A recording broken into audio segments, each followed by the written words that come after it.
Presentasi itu dilakukan sebagai teknik penyajian atau penyampaian suatu masalah berikut gagasan kepada orang lain atau pendengar.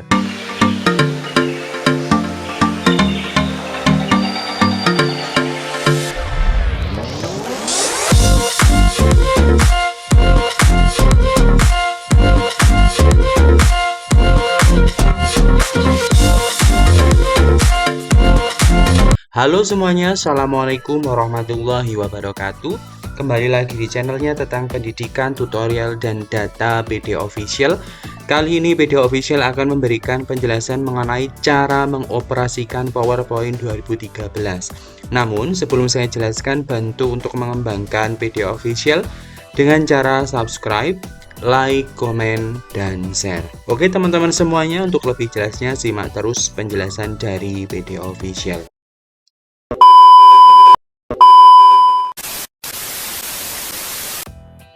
Di layar ini sudah saya tampilkan, yaitu halaman desktop daripada laptop kita masing-masing. Di sini ada shortcut icon PowerPoint 2013. Ya, teman-teman semuanya, di sini ada shortcut icon PowerPoint 2013. Teman-teman juga bisa membuka PowerPoint melalui all program, cari saja yang Microsoft Office. Lalu dicari saja yang Microsoft Office PowerPoint. Saya akan menggunakan shortcut icon yang ada di bagian desktop. Oke, setelah kita mencari shortcut iconnya, kita klik 2 kali. Klik kiri 2 kali. Setelah itu di sini kita akan ditampilkan tema ataupun layout daripada PowerPoint yang akan kita buat. Maka kita pilih yang blank presentasi. Nah, sebelum kita mengoperasikan presentasi menggunakan PowerPoint, saya akan menjelaskan bahwasanya presentasi itu merupakan teknik penyajian atau penyampaian suatu masalah, hasil gagasan, ide, karya inovatif, informasi yang dimiliki oleh seseorang kepada orang lain dalam sebuah forum. Tujuan daripada presentasi ini adalah memberikan wawasan tentang informasi yang dimiliki agar diketahui oleh orang lain, agar orang lain dapat memahami dan terpengaruh terhadap materi yang disajikan. Presentasi ini bisa dilakukan dengan metode ceramah secara langsung atau tidak langsung. Secara langsung memiliki pengertian penyajian materi dilakukan secara tatap muka di depan audien ataupun pendengar, sehingga bisa melakukan interaksi secara langsung. Adapun metode presentasi tidak langsung itu bisa menggunakan remote system, YouTube online, Skype, atau telekonferensi dan bentuk lainnya. Orang yang melakukan presentasi disebut sebagai presenter, sedangkan yang mendengarkan atau menghadiri acara presentasi disebut audien. Jadi teman-teman semuanya, PowerPoint ini salah satu aplikasi atau media interaktif yang bisa digunakan untuk melakukan presentasi atau menyajikan informasi untuk audien. Dimana sebagai seorang presenter itu harus mampu menyajikan materi sebaik mungkin supaya audien itu terpengaruh atau audien itu fokus pada materi yang akan kita sajikan. Maka dari itu materi yang disampaikan dalam presentasi seharusnya memiliki beberapa syarat agar dapat diterima dengan baik oleh audien. Yang pertama, bersifat memberikan informasi baru ataupun menarik bagi audien, dapat memberikan keyakinan terhadap audien, diterima dengan mudah oleh audien dan memberikan wawasan baru untuk audien, dan menggunakan metode baik dalam pemaparan dan menghibur agar tercipta kondisi yang ramah. Selain daripada itu, ketika presenter menyajikan sebuah materi, hendaknya memperhatikan yang pertama topik yang akan disampaikan, gunakan metode ataupun alur yang singkat, padat, dan jelas. Alur materi yang disajikan harus urut dan teratur, menggunakan media interaktif seperti gambar, video, suara, dan lain sebagainya. Hendaknya setiap slide presentasi mengandung sebuah tema submateri dengan jelas, dan penataan letak huruf, kata, gambar hendaknya memperhatikan unsur warna, ergonomika, dan estetika. Untuk poin lain atau poin penting lainnya agar materi presentasi yang disampaikan dapat diterima dengan baik perlu diperhatikan beberapa hal. Yang pertama, presenter itu berpakaian menarik dan sopan. Mempersiapkan diri dengan menguasai materi yang akan disajikan, mempersiapkan materi pendukung seperti gambar, video, dan file lain yang dibutuhkan. Serta dalam berbicara sebaiknya menggunakan intonasi nada yang jelas, santai, dan diikuti gerak tubuh untuk menguatkan penjelasan materi. Serta, presenter harus mampu menciptakan suasana humoris seperti selingan lucu namun dalam batas norma kesopanan untuk membuat kondisi lebih santai. Oke teman-teman, itulah penjelasan awal sebelum kita mengoperasikan PowerPoint. Oke, setelah teman-teman semuanya mengetahui apa itu presentasi, syarat presentasi, bagaimana yang harus dilakukan oleh presenter ketika presentasi, di sini saya akan menjelaskan bagian-bagian dari lembar kerja Microsoft PowerPoint. Yang pertama ialah Quick Access Toolbar. Quick Access Toolbar ini bisa teman-teman lihat di gambar atau di layar. Ini yang saya tunjukkan dengan kursor ini ya teman-teman semuanya. Jika saya tempelkan di sini ada namanya Customize Quick Access Toolbar.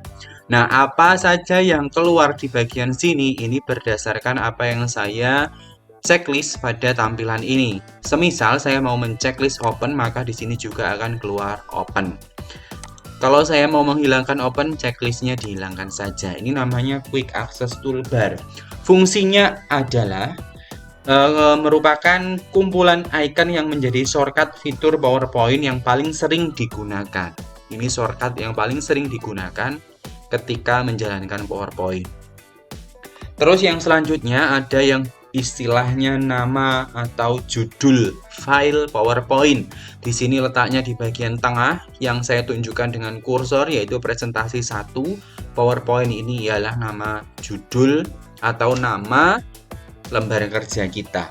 Terus ada istilahnya ribbon menu tab. Ribbon menu tab ini letaknya di sini ya teman-teman. Dari mulai home sampai dengan view, sampai dengan keyboard, slide, font, paragraph, drawing, editing. Ini semuanya ribbon tab menu. Ada insert, ada design, sampai dengan view. Fungsinya apa? Fungsinya ialah kumpulan dari tab yang berisi icon-icon fitur kerja yang disediakan oleh Microsoft PowerPoint yang telah dikelompokkan berdasarkan jenis fungsinya. Di sini ada insert, jenis fungsinya apa? Image. Di sini ada picture, ada online picture, screenshot, ada album foto. Terus yang selanjutnya ada istilahnya scroll bar. Scroll bar ini berfungsi untuk menggeser posisi slide dari atas ke bawah atau sebaliknya. Letaknya di mana? Scroll bar ini akan ada di bagian sebelah kanan apabila kita sudah membuat slide lebih dari satu. Cara membuat slide lebih dari satu ialah letakkan kursor di sini, diklik satu kali, setelah itu klik enter pada keyboard. Maka di sini scroll barnya akan muncul. Ya teman-teman semuanya, jika ditarik ke atas maka pointer kita atau kursor kita akan geser ke slide 1. Jika kita geser ke bawah, maka dia akan geser ke slide kedua. Demikian sebaliknya. Terus ada yang bernama zoom. Zoom ini berfungsi untuk mengatur besar skala tampilan. Letaknya di mana? Letaknya di sini ya teman-teman. Ada zoom out, ada zoom in. Zoom in ini kita memperbesar, zoom out ini kita memperkecil. Terus ada yang bernama slideshow tool. Slideshow tool. Slideshow tool ini letaknya di samping daripada zoom tadi ya. Fungsinya ialah menampilkan hasil desain slide secara penuh pada layar untuk mulai dipresentasikan.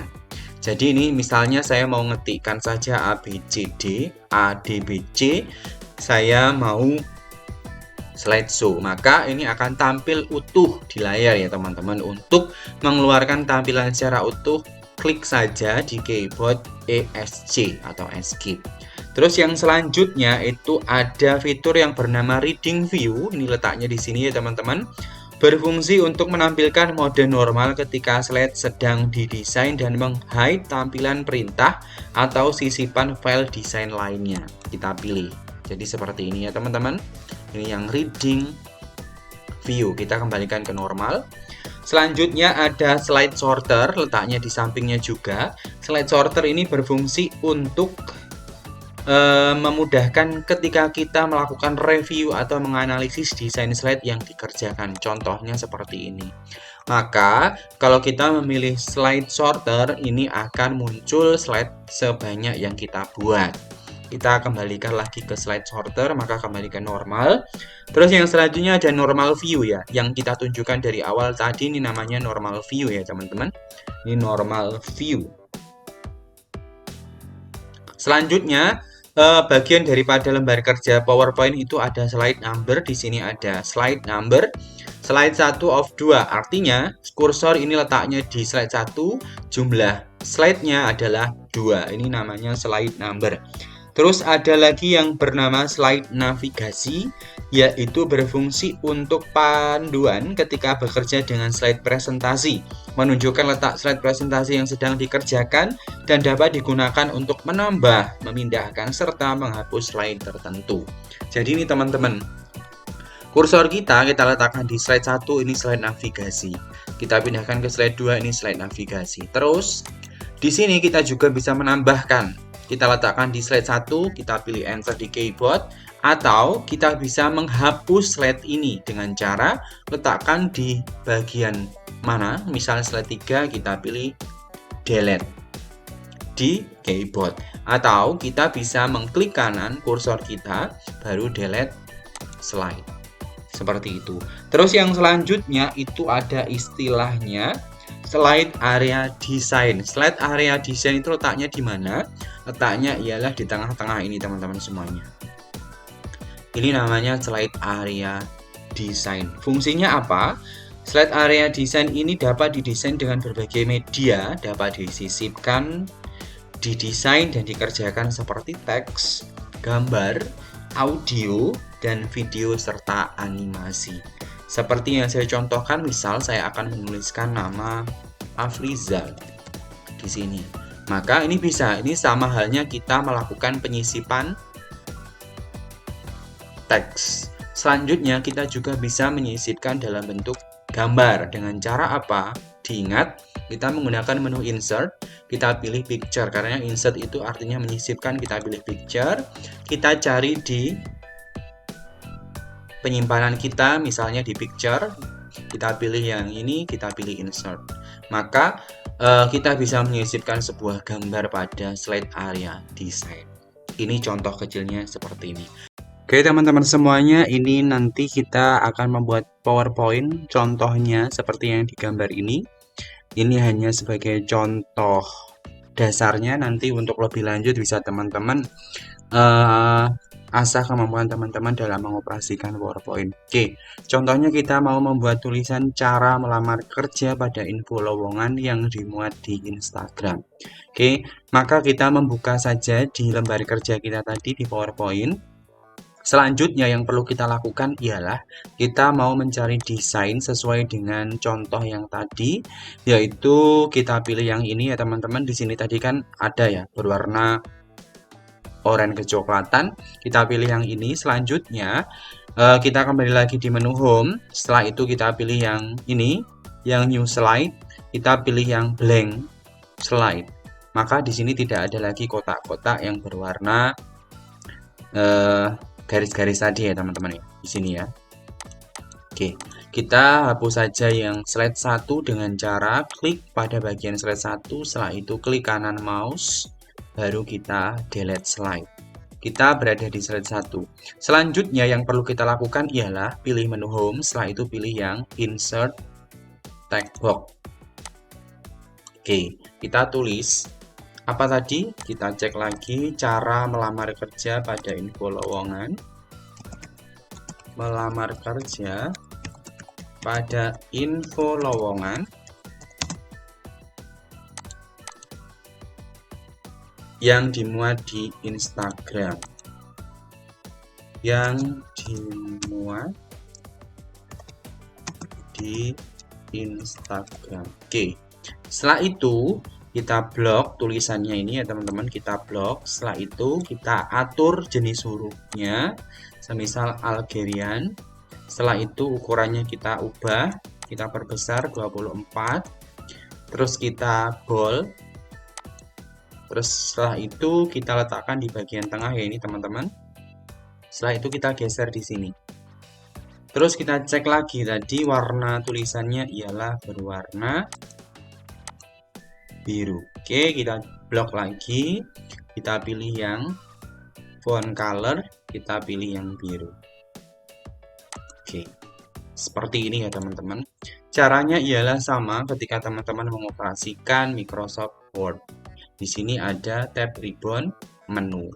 Kalau mau mengedit tulisan maka diblok dulu tulisan.